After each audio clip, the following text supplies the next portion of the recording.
Hi all, welcome to Study with PSC. 10th level previous maths questions ആണ് discuss ചെയ്യുന്നത്.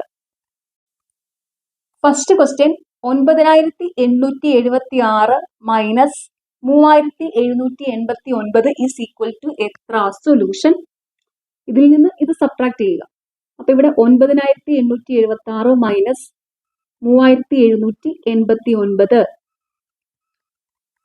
Subtraction എല്ലാവർക്കും അറിയാവുന്നതാണ്, എങ്കിലും ഞാൻ ചെയ്യുന്ന മെത്തേഡ് ഒന്ന് പറയാം. സബ്ട്രാക്ഷൻ ഒക്കെ പലരും പല രീതിയിലാണ് ചെയ്യുന്നത്. ഓക്കെ, അപ്പൊ ഇവിടെ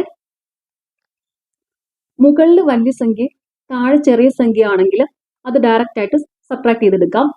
മുകളിൽ ചെറിയ സംഖ്യയും താഴെ വലിയ സംഖ്യ ആണെങ്കിൽ അത് ചെയ്യാനായിട്ട് ഇവിടെ മുകളിൽ 6 താഴെ 9, അപ്പൊ മുകളിൽ ചെറിയ സംഖ്യ താഴെ വലിയ സംഖ്യയാണ്. അങ്ങനെ വന്നാൽ ഇവിടെ ഈ മുകളിലുള്ള സംഖ്യയുടെ ലെഫ്റ്റിൽ ഒരു 1 ഉണ്ടെന്ന് വിചാരിക്കുക. അപ്പൊ ഇവിടെ ലെഫ്റ്റിൽ 1 ആവുമ്പോൾ ഇത് 16 എടുക്കുക. 16 മൈനസ് 9 7. എന്നിട്ട് ഈ 1 ഇവിടെ കൂട്ടുക ഇതിന്റെ ഒപ്പം. അപ്പൊ ഇവിടെ 8 1 9 ആവും.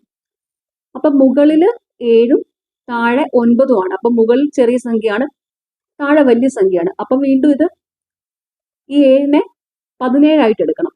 അപ്പൊ 17 മൈനസ് 9 8. എന്നിട്ട് ഈ 1 ഇവിടെ കൂട്ടണം. അപ്പൊ ഇത് 7 1 8 ആയി. അപ്പൊ 8 മൈനസ് 8 0. ഇനി 9 മൈനസ് 3 6. മുകളിൽ വലിയ സംഖ്യ താഴെ ചെറിയ സംഖ്യ ആണെങ്കിൽ ഡയറക്റ്റ് ആയിട്ട് സബ്ട്രാക്ട് ചെയ്താൽ മതി. അപ്പൊ ഇതിന്റെ ഉത്തരം 6087. Answer option A. അടുത്ത ക്വസ്റ്റ്യൻ 16 24 32 എന്നീ സംഖ്യകളുടെ ലസാഗു കാണുക. സൊല്യൂഷൻ. ലസാഗു 16 24 32. അപ്പൊ ഇവിടെ 2 കൊണ്ട് 2 8 16, 2 12 24, 2 16 32. ഇനി 2 കൊണ്ട് 2 4 8, 2 6 12, 2 8 16. ഇനി 2 കൊണ്ട് 2 2 4, 2 3 6, 2 4 8. വീണ്ടും 2 കൊണ്ട് 2 1 2, 3 2 2 4. ഇനി ഈ സംഖ്യകളെല്ലാം കൂടെ മൾട്ടിപ്ലൈ ചെയ്യുന്നതായിരിക്കും ലസാഗു. അപ്പൊ ഇത് 2 into 2 into 2 into 2 into 1 into 3 into 2 is equal to 2 2 4, 4 2 8, 8 2 16, 16 into 1 16, 16 3 48, 48 2 96 ആണ് ലസാഗു. Answer option D. അടുത്ത question 1/4 plus 1/8 plus 1/16 is equal to എത്ര? സൊല്യൂഷൻ. ഇത് ആഡ് ചെയ്യണം. അപ്പൊ ഇവിടെ ഡിനോമിനേറ്ററിന്റെ ലസാഗു എടുക്കണം. ലസാഗു കണ്ടുപിടിക്കാനായിട്ടൊരു ട്രിക്ക് ഉണ്ട്. തന്നിരിക്കുന്ന സംഖ്യകളിലെ വലിയ സംഖ്യ ബാക്കിയുള്ള എല്ലാ സംഖ്യകളുടെയും മൾട്ടിപ്പിൾ ആണെങ്കിൽ അതായിരിക്കും ലസാഗു. അപ്പൊ ചെറിയ സംഖ്യകളൊക്കെ ആണെങ്കിൽ ഇങ്ങനെ കണ്ടുപിടിക്കാം. അപ്പൊ ഇവിടെ വലിയ സംഖ്യ 16 ആണ്. 16 4ന്റെയും 8ന്റെയും മൾട്ടിപ്പിൾ ആണ്. അപ്പം 4 8 16, ഇതിന്റെ ലസാഗു 16 ആയിരിക്കും. 16 ഡിനോമിനേറ്ററിൽ വരും. ന്യൂമറേറ്ററിൽ ലസാഗുവിനെ ഛേദം കൊണ്ട് ഹരിച്ചിട്ട് അംശം കൊണ്ട് ഗുണിക്കുന്നതായിരിക്കും. അപ്പൊ ഇവിടെ 16/4 4, 4 ഇൻറ്റു 1 4, 16/8 2, 2 ഇൻറ്റു 1 2, 16/16 1, 1 ഇൻറ്റു 1 1. അപ്പം 4 2 6 1 7/16. 7/16 ആണ് ആൻസർ ഓപ്ഷൻ സി. അടുത്ത ക്വസ്റ്റ്യൻ 19/125 ദശാംശ രൂപം കാണുക. സൊല്യൂഷൻ. ദശാംശ രൂപം കാണാനായിട്ട് 19നെ 125 കൊണ്ട് ഹരിക്കുക. അപ്പൊ ഇവിടെ 19ല് 125 അടങ്ങത്തില്ല. പോയിന്റ് ഇട്ടു 0 കൊടുത്തു. അപ്പൊ 190 ആയി. അപ്പൊ 125 1 125. അപ്പൊ 5ഉം 5ഉം 10 3 6 9 65. 65ല് 125 അടങ്ങത്തില്ല. വീണ്ടും 0 കൊടുത്തു. അപ്പൊ 125 5 625. അപ്പൊ ഇത് 650 മൈനസ് 625 25. 25ല് 125 അടങ്ങത്തില്ല. വീണ്ടും 0 കൊടുത്തു. 125 2 250. അപ്പൊ ഇവിടുത്തെ ആൻസർ 0.152. Answer option A. അടുത്ത question, root of 9/100 into 625 divided by 81 കണ്ടുപിടിക്കുക. സൊല്യൂഷൻ. ഇതിന്റെ റൂട്ട് എടുക്കുക. അപ്പൊ ഇവിടെ 9ന്റെ റൂട്ട് 3, 100ന്റെ റൂട്ട് 10 ഇൻറ്റു 625ന്റെ റൂട്ട് 25, 81ന്റെ റൂട്ട് 9. ഇനി വെട്ടി ചെറുതാക്കാം. 3 3 9, 5 2 10, 5 5 25. അപ്പൊ ഇത് 5/6 ആണ്. Answer option B. അടുത്ത ക്വസ്റ്റ്യൻ, 5 പേരുടെ ശരാശരി വയസ്സ് 12 ആണ്. അതിൽ ഒരു കുട്ടിയുടെ വയസ്സ് 8 ആയാൽ 4 പേരുടെ ശരാശരി വയസ്സ് എത്ര? സൊല്യൂഷൻ. അതിനായിട്ട് ആദ്യം 4 പേരുടെ ടോട്ടൽ വയസ്സ് എത്രയെന്ന് കണ്ടുപിടിക്കുക. അതിനെ 4 കൊണ്ട് ഹരിക്കുക. അപ്പൊ ഇവിടെ 5 പേരുടെ ശരാശരി വയസ്സ് 12 ആണ്. അപ്പൊ 5 പേരുടെ ടോട്ടൽ വയസ്സ് 5 ഇൻറ്റു 12 60 ആയിരിക്കും. അതായത് average is equal to total divided by number. അപ്പൊ total is equal to average into number. അപ്പൊ ഇവിടെ ആവറേജ് ഇൻറ്റു നമ്പർ ആണ് ടോട്ടൽ. ഒരു കുട്ടിയുടെ വയസ്സ് തന്നിട്ടുണ്ട്. ഒരു കുട്ടിയുടെ വയസ്സ് 8 ആണ്. 1 ചൈൽഡിന്റെ വയസ്സ് 8 ആണ്. അപ്പൊ 5 പേരുടെ ടോട്ടൽ 60 വയസ്സാണ്. ഒരാളുടെ വയസ്സ് 8 ആണ്. അപ്പൊ 4 പേരുടെ ടോട്ടൽ വയസ്സ് 60 മൈനസ് 8 52 വരും. അപ്പം 4 പേരുടെ ആവറേജ് വയസ്സ്, average is equal to total divided by number. അപ്പൊ ഇവിടെ നമ്പർ 4 കുട്ടികളുടെ ശരാശരി വയസ്സാണ് കണ്ടുപിടിക്കേണ്ടത്. അപ്പം നമ്പർ 4 ആയിരിക്കും. ടോട്ടല് 52 ആണ്. 52 divided by 4 13. Answer option B. അടുത്ത ക്വസ്റ്റ്യൻ, 5000 രൂപയ്ക്ക് വാങ്ങിയ ഒരു സൈക്കിൾ 4300 രൂപയ്ക്ക് വിറ്റാൽ നഷ്ടശതമാനം എത്ര? സൊല്യൂഷൻ. നഷ്ടശതമാനം ലോസ് പെർസെൻറ്റേജ് കണ്ടുപിടിക്കാനുള്ള ഫോർമുലയാണ് cost price minus selling price divided by cost price into 100. അപ്പൊ ഇവിടെ കോസ്റ്റ് പ്രൈസ് വാങ്ങിയ വില 5000 രൂപ, സെല്ലിംഗ് പ്രൈസ് വിറ്റ വില 4300. വാല്യൂ സബ്സ്റ്റിറ്റ്യൂട്ട് ചെയ്യാം. Loss percentage is equal to 5000 minus 4300 divided by 5000 into 100. 5000 minus 4300 700 by 5000 into 100. 14%. Answer option C. അടുത്ത question, 160 metre നീളമുള്ള ഒരു തീവണ്ടി 72 കിലോമീറ്റർ പെർ മണിക്കൂർ വേഗതയിൽ സഞ്ചരിക്കുന്നു. ഒരു ടെലിഫോൺ പോസ്റ്റ് കടന്നു പോകുന്നതിന് ഈ തീവണ്ടിക്ക് എന്ത് സമയം വേണം? സൊല്യൂഷൻ. ഒരു തീവണ്ടി ഒരാളെയോ ഒരു പോസ്റ്റിനെയോ കടന്നു പോകാൻ എടുക്കുന്ന സമയം കണ്ടുപിടിക്കാനുള്ള ഫോർമുലയാണ് time T is equal to length of the train divided by speed of the train. അതായത് time is equal to distance by speed ആണ്. അത് തന്നെയാണ് ഇവിടെ ചെയ്തിരിക്കുന്നത്. അപ്പൊ ഇവിടെ length of the train is equal to 160 metre, speed of the train 72 kilometre per hour. ഇവിടെ length മീറ്ററിലും സ്പീഡ് കിലോമീറ്റർ പെർ അവറിലുമാണ്. അപ്പം അതിനെ ഒന്ന് കൺവേർട്ട് ചെയ്യണം. അതായത് ലെങ്ത് മീറ്ററിലും സ്പീഡ് മീറ്റർ പെർ സെക്കൻഡിലും ആയിരിക്കണം. ലെങ്ത് കിലോമീറ്ററിലാണെങ്കിൽ സ്പീഡ് കിലോമീറ്റർ പെർ അവറിലായിരിക്കണം. അപ്പൊ ഇവിടെ സ്പീഡിനെ കിലോമീറ്റർ പെർ അവറിൽ നിന്ന് മീറ്റർ പെർ സെക്കൻഡിലോട്ട് മാറ്റാം. അപ്പൊ ഇവിടെ കിലോമീറ്റർ പെർ അവറിനെ മീറ്റർ പെർ സെക്കൻഡിലോട്ട് മാറ്റാനായിട്ട് 5/18 കൊണ്ട് സ്പീഡിനെ മൾട്ടിപ്ലൈ ചെയ്താൽ മതി. അപ്പൊ ഇവിടെ ട്രെയിനിന്റെ speed ST is equal to 72 into 5/18. അപ്പൊ ഇത് 20 മീറ്റർ പെർ സെക്കൻഡ് എന്നായി സ്പീഡ്. വാല്യൂ സബ്സ്റ്റിറ്റ്യൂട്ട് ചെയ്യാം. Time T is equal to 160/20, 8 second. Answer option B. അടുത്ത ക്വസ്റ്റ്യൻ 8, 12, 16 എന്നീ സംഖ്യകളുടെ ഉസാഹ കാണുക. സൊല്യൂഷൻ 8, 12, 16. അപ്പൊ ഇവിടെ എല്ലാത്തിലും അടങ്ങുന്ന സംഖ്യ വേണം എടുക്കാനായിട്ട്. അപ്പം 2 അടങ്ങും. 2, 4, 8, 2, 6, 12, 2, 8, 16. ഇനി ഇതിലെല്ലാത്തിലും 2 അടങ്ങും.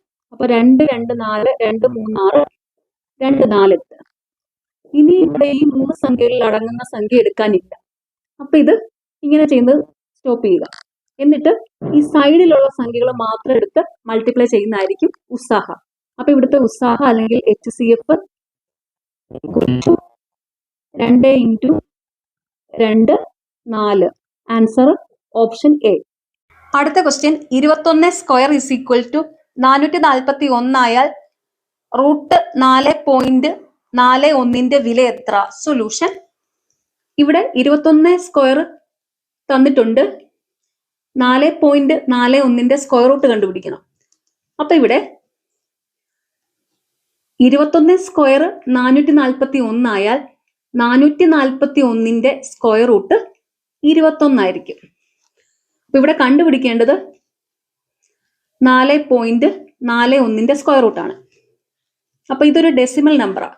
ഒരു ഡെസിമൽ നമ്പറിന്റെ സ്ക്വയറിൽ ഡെസിമൽ പോയിന്റിന് ശേഷം എത്ര അക്കങ്ങളുണ്ടോ ആ അക്കങ്ങളുടെ എണ്ണത്തിന്റെ പകുതി ആയിരിക്കും സ്ക്വയർ റൂട്ടിലെ ഡെസിമൽ പോയിന്റിന് ശേഷം വരുന്നത്. അപ്പൊ ഇവിടെ ചെയ്യേണ്ടത് ആദ്യം ഇതൊരു ഡെസിമൽ നമ്പർ ആണ്. അപ്പൊ ഈ ഡെസിമൽ നമ്പർ കൺസിഡർ ചെയ്യാതെ ഈ സംഖ്യയുടെ സ്ക്വയർ റൂട്ട് എടുക്കുക. അപ്പൊ ഇവിടെ 441 സ്ക്വയർ റൂട്ട് അതിവിടെ തന്നിട്ടുണ്ട് 21 ആണ്. എന്നിട്ട് ഇവിടെ ഇതൊരു സ്ക്വയർ പെർഫെക്റ്റ് സ്ക്വയർ ആയ ഒരു സംഖ്യയാണ് ഈ തന്നിരിക്കുന്നത്. ഇതിന്റെ ഡെസിമൽ പോയിന്റിന് ശേഷം എത്ര അക്കങ്ങൾ ഉണ്ടെന്ന് നോക്കുക. ഇവിടെ 2 അക്കങ്ങളുണ്ട്. അപ്പൊ ഇതിന്റെ പകുതി ആയിരിക്കും സ്ക്വയർ റൂട്ടിൽ വരേണ്ടത്. അപ്പം ഇവിടെ 2 അക്കം ഉള്ളപ്പോൾ സ്ക്വയർ റൂട്ടിൽ വരേണ്ടത് ഡെസിമൽ പോയിന്റിന് ശേഷം ഒരക്കായിരിക്കും.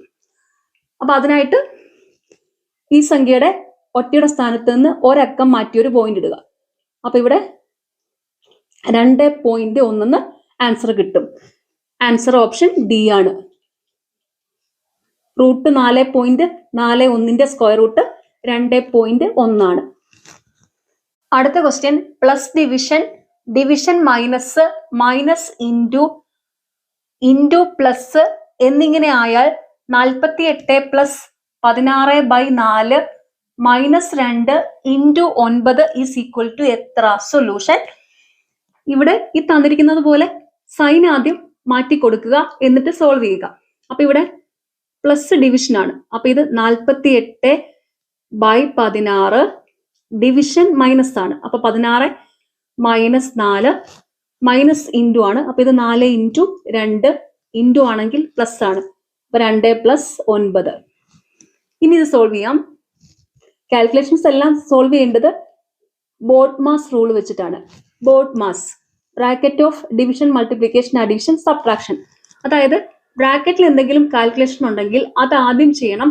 എല്ലാ കാൽക്കുലേഷൻസും ചെയ്യേണ്ടത് ആദ്യം ഡിവിഷൻ ചെയ്യണം, പിന്നെ മൾട്ടിപ്ലിക്കേഷൻ, പിന്നെ അഡീഷൻ, പിന്നെ സബ്ട്രാക്ഷൻ. ഈ ഒരു ഓർഡറിൽ വേണം.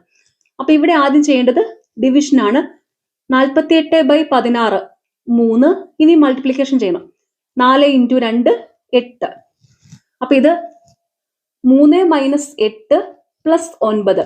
ഇനി ചെയ്യേണ്ടത് അഡീഷൻ ആണ്. 3 9 12. ഇനി ചെയ്യേണ്ടത് സബ്ട്രാക്ഷൻ. 12 - 8 4. 4 ആണ് ആൻസർ ഓപ്ഷൻ ബി. അടുത്ത ക്വസ്റ്റ്യൻ 5 8 13 20 ഡാഷ് എന്ന ശ്രേണിയിലെ അടുത്ത സംഖ്യ ഏത്? സൊല്യൂഷൻ. ഈ സീരീസ് എങ്ങനെയാ വന്നിരിക്കുന്നത് നോക്കാം. അപ്പൊ അതിനായിട്ട് ആദ്യം അടുത്തടുത്ത സംഖ്യകൾ തമ്മിലുള്ള ഡിഫറൻസ് ഒന്ന് നോക്കാം. അപ്പൊ ഇവിടെ 5ഉം 8ഉം തമ്മിലുള്ള ഡിഫറൻസ് 3 ആണ്. 8ഉം 13ഉം തമ്മിലുള്ള ഡിഫറൻസ് 5 ആണ്. 13ഉം 20ഉം തമ്മിലുള്ള ഡിഫറൻസ് 7ആണ്. അപ്പൊ ഇത് 3, 5, 7 ഇങ്ങനെയാണ് കൂട്ടിക്കൂട്ടി വന്നിരിക്കുന്നത്.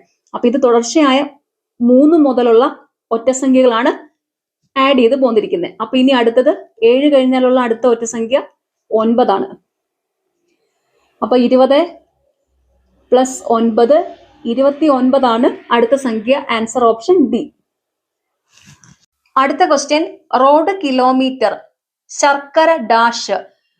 റോഡ് കിലോമീറ്റർ ആണെങ്കിൽ ശർക്കര കിലോഗ്രാം ആയിരിക്കും. അപ്പൊ ഇവിടെ ആൻസർ ഓപ്ഷൻ എ, കിലോഗ്രാം. അടുത്ത ക്വസ്റ്റ്യൻ, കൂട്ടത്തിൽ പെടാത്തത് ഏത്? 11, 13, 15, 17. സൊല്യൂഷൻ 11, 13, 17 ഇത് മൂന്നും അഭാജ്യ സംഖ്യകളാണ്. 15 ഒരു ഭാജ്യസംഖ്യയാണ്. അപ്പൊ ഇവിടുത്തെ ആൻസർ കൂട്ടത്തിൽ പെടാത്തത് 15ആണ്. Answer option C. അടുത്ത ക്വസ്റ്റ്യൻ, ഇപ്പോൾ രാമുവിന് 9 വയസ്സും രാജന് 10 വയസ്സും രവിക്ക് 11 വയസ്സും ഉണ്ട്. എത്ര വർഷം കഴിയുമ്പോൾ ഇവരുടെ വയസ്സുകളുടെ തുക 48 ആകും? സൊല്യൂഷൻ, ഇവിടെ 3 ആൾക്കാരുടെ വയസ്സുകൾ തന്നിട്ടുണ്ട്. എത്ര വർഷം കഴിഞ്ഞാലാണ് ഇവരുടെ വയസ്സുകളുടെ തുക 48 ആകുന്നതെന്നാണ് കണ്ടുപിടിക്കുന്നത്. അപ്പൊ അതിനായിട്ട് ഇവരുടെ 3 പേരുടെ ഇപ്പോഴത്തെ വയസ്സുകളുടെ തുക കണ്ടുപിടിക്കുക. ഇപ്പൊ രാമുവിന് 9 വയസ്സ്, രാജന് 10 വയസ്സ്, രവിക്ക് 11 വയസ്സ്. ഇപ്പോഴത്തെ ഇവരുടെ വയസ്സുകളുടെ തുക 9 + 10 + 11. 9ഉം 10ഉം 19ഉം 11ഉം 30. എത്ര വർഷം കഴിയുമ്പോൾ ഇവരുടെ വയസ്സുകളുടെ തുക 48 ആകും? അപ്പൊ അതിനെ എക്സ് ആയിട്ട് എടുക്കാം. എക്സ് വർഷം കഴിയുമ്പോൾ. അപ്പൊ ഈ 3 പേർക്കും എക്സ് വർഷം വീതം കഴിയണം. അപ്പോഴാണ് ഇവരുടെ 3 പേരുടെയും വയസ്സുകളുടെ തുക 48 ആകുന്നത്. അപ്പം 3 പേർക്കും എക്സ് വെച്ച് കൂടുമ്പോൾ 3x എന്ന് വരും. അപ്പം ഇപ്പോൾ ഉള്ള വയസ്സിന്റെ കൂടെ ഈ 3x ആഡ് ചെയ്യുമ്പോഴാണ് 48 ആവുന്നത്. അപ്പൊ ഇനി എക്സിന്റെ വാല്യൂ കണ്ടുപിടിച്ചാൽ മതി. അപ്പൊ ഇത് 3x = 48 - 30 18. അപ്പൊ 3x = 18 ആവുമ്പോൾ x = 18/3 6. 6 വർഷം കഴിയുമ്പോഴാണ് ഇവരുടെ വയസ്സുകളുടെ തുക 48 ആകുന്നത്. അപ്പൊ ഇവിടുത്തെ ആൻസർ ഓപ്ഷൻ എ ആണ്. അടുത്ത ക്വസ്റ്റ്യൻ, 50 കുട്ടികളുള്ള ഒരു ക്ലാസ്സിൽ അരുണിന്റെ റാങ്ക് 30 ആണ് എങ്കിൽ അവസാനത്തെ റാങ്കിൽ നിന്ന് അരുണിന്റെ സ്ഥാനം എത്ര? സൊല്യൂഷൻ, 2 ഓപ്പോസിറ്റ് ഡയറക്ഷനിലുള്ള പൊസിഷൻസ് തന്നാൽ ടോട്ടൽ കണ്ടുപിടിക്കാനായിട്ട് ആ പൊസിഷൻസ് തമ്മിൽ ആഡ് ചെയ്യുക, അതിൽ നിന്ന് 1 കുറയ്ക്കുക. അപ്പൊ അതൊരു ഫോർമുല ആയിട്ട് പറയുമ്പോൾ 2 ഓപ്പോസിറ്റ് ഡയറക്ഷനിലുള്ള പൊസിഷൻസ് എമ്മും എന്നും ആണെങ്കിൽ ടോട്ടൽ t = m + n - 1 ആയിരിക്കും. അപ്പൊ ഇവിടെ ടോട്ടലും തന്നിട്ടുണ്ട്, ഒരു പൊസിഷനും തന്നിട്ടുണ്ട്, മറ്റേ പൊസിഷൻ കണ്ടുപിടിക്കണം. അപ്പൊ ഇവിടെ ടോട്ടൽ 50, m 30, ഒരു പൊസിഷനെ 30 ആയിട്ട് എടുക്കാം.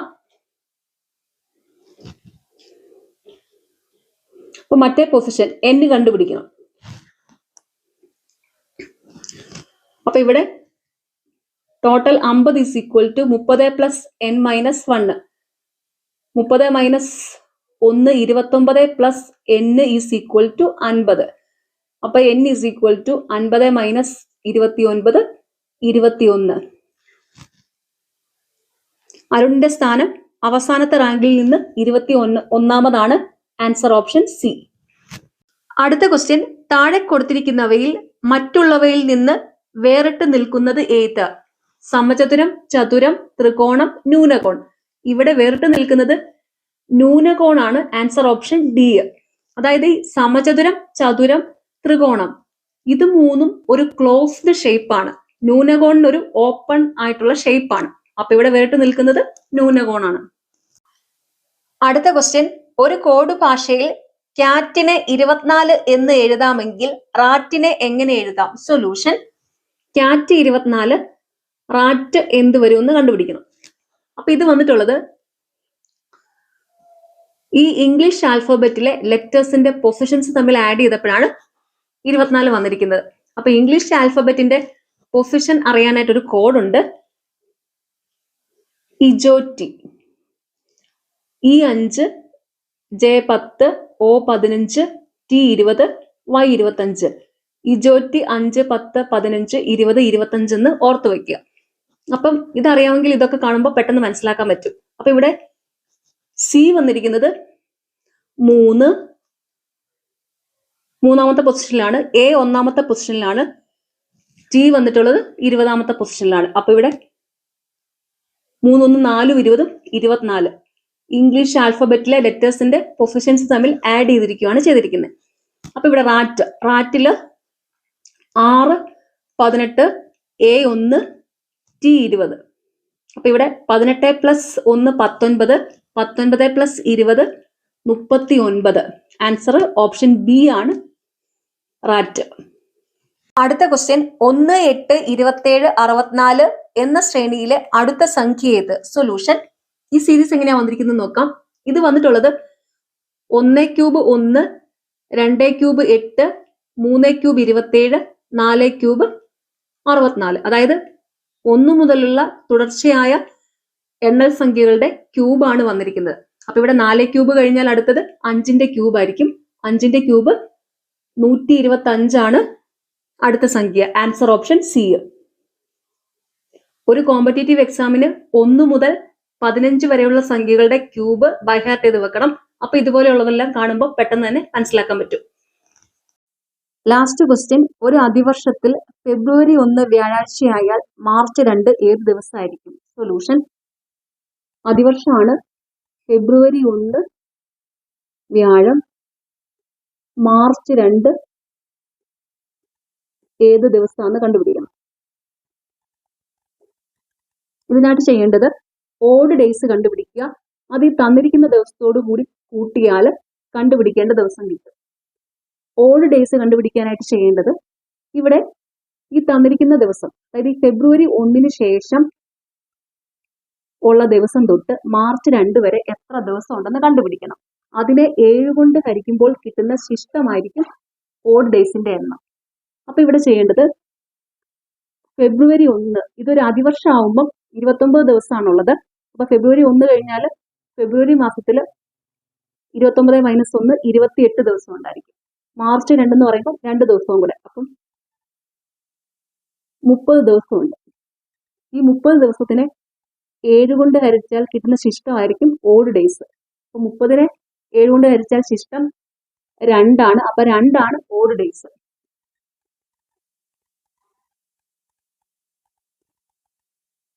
ഈ ഓഡ് ഡേയ്സ് ഇതിന്റെ കൂടെ ആഡ് ചെയ്താൽ മതി.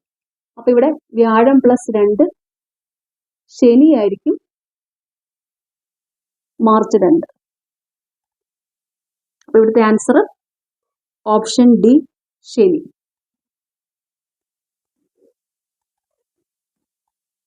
പിന്നെ ഇതുപോലെയുള്ള ചെറിയ ക്വസ്റ്റ്യൻസ് ഒക്കെ ആണെങ്കിൽ കണ്ടുപിടിക്കാൻ ഒരു മെത്തേഡും കൂടി ഉണ്ട്. അതായത് ഇവിടെ ഫെബ്രുവരി 1 വ്യാഴം, അപ്പൊ ഒരു ദിവസത്തിന്റെ കൂടെ 7 ദിവസം ആഡ് ചെയ്താൽ ആ സെയിം ദിവസം തന്നെ വരും. അപ്പൊ ഇവിടെ 1 7 8, 8 7 15, 15 7 22, 22 7 29. ഈ ദിവസങ്ങളെല്ലാം വ്യാഴാഴ്ചയായിരിക്കും. അപ്പം 29-ാം തീയതി വ്യാഴാഴ്ച ആണെങ്കിൽ മാർച്ച് 1